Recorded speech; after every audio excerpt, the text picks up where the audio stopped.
और ये लीजिए आपके सामने मी-17-1V हेलीकॉप्टर।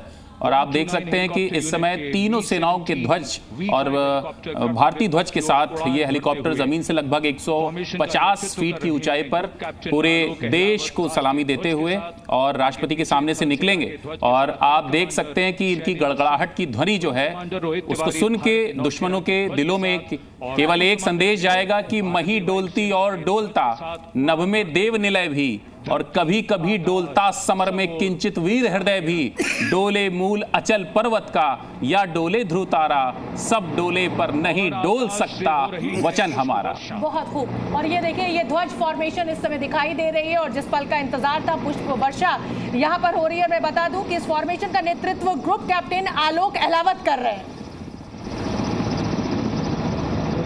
भव्य प्रारंभ।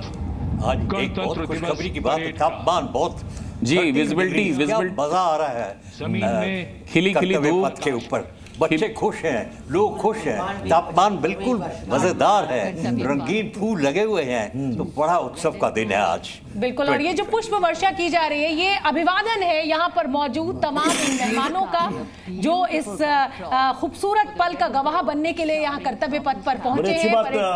रॉय सर ने बताई, विजिबिलिटी बिल्कुल साफ है। अमूमन होता है, कई बार हमने देखा है कि 26 जनवरी को थोड़ा सा काले बादल मंडराते हैं। गौरव की बात है कि परेड कमांडर और उनके पुत्र इस परेड में शामिल हैं। लेकिन जैसे मैंने शुरू में कहा था कि जो पहली परेड हुई थी उसके कमांडर एक ब्रिगेडियर साहब थे जो बाद में लेफ्टिनेंट जनरल बनकर रिटायर हुए। अब बढ़ते बढ़ते एक मेजर जनरल बने थे और अब एक lieutenant general GOC Delhi area हैं, वो परेड की कमांड करते हैं और उनके जो सेकेंड इन कमांड हैं वो उनके डिप्टी जीओसी साहब हैं। तो एक बड़ी भारी है परंपरा रही है। और इसके जब पहली परेड हुई थी 1950 में, तो उस समय सिर्फ एक परेड कमांडर थे ब्रिगेडियर के रैंक के, जनरल ब्रिगेडियर मोती सागर, जो बाद में एक लेफ्टिनेंट जनरल बने, chief of defence staff of Indian army, और उनका कोई सेकेंड इन कमांड था ही नहीं उस परेड में। जी जनरल साहब, मैं आऊंगी आपके पास। परमवीर चक्र और अशोक चक्र विजेता इस समय आपकी टीवी स्क्रीन पर आपको दिखाई दे रहे हैं। सर्वोच्च बहादुरी पुरस्कार इसको माना जाता है, उससे ये सम्मानित विजेता है। परेड कमांडर और परेड उप कमांडर का भी अनुकरण, मतलब उनके पीछे चलते हुए परेड को आगे बढ़ा रहे हैं। देखिए शोभना, हाईएस्ट अवार्ड, और देखिए जो भी सेवानिवृत्त भी हैं तो आज अपनी यूनिफॉर्म को पहन के आते हैं। और परमवीर चक्र जो है हाईएस्ट अवार्ड, जो गैलेंट्री अवार्ड में, गैलेंट्री अवार्ड और दूसरे अवार्ड में बहुत अंतर है। जो गैलेंट के लिए मिलता है केवल शौर्य के लिए मिलता है आपको। तो ये परमवीर चक्र से सम्मानित दो विजेताओं को आप योगेंद्र सिंह यादव, सूबेदार मेजर योगेंद्र सिंह यादव और Subedar major Sanjay Kumar, living legends हैं जी। बिल्कुल। और देखिए अशोक चक्र से सम्मानित विजेता भी फिर उनके पीछे होंगे। तो जैसा कि बता रहे हैं सर्वोच्च, जो सुन लेते हैं। 190 member ensemble band, a unique blend of military music and noble values. Going past the saluting base. Picture perfect positioning.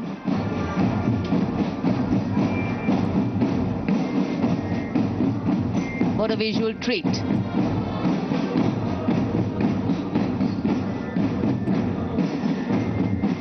Proud moment for our chief guest too as the band goes past the saluting base. Snare drums, veliras, trumpets, flutes, all a part of the band.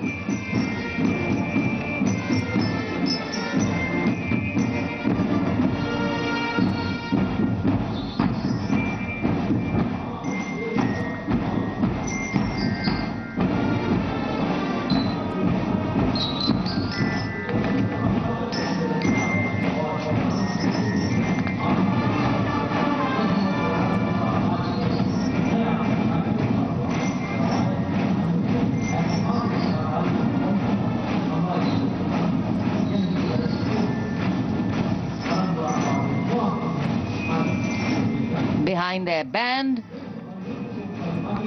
we have the marching contingent. अब ये TNI का marching दस्ता है, इंडोनेशियाई राष्ट्रीय सशस्त्र बल। पहले band था और अब ये सशस्त्र बल आपको दिखाई दे रहा है।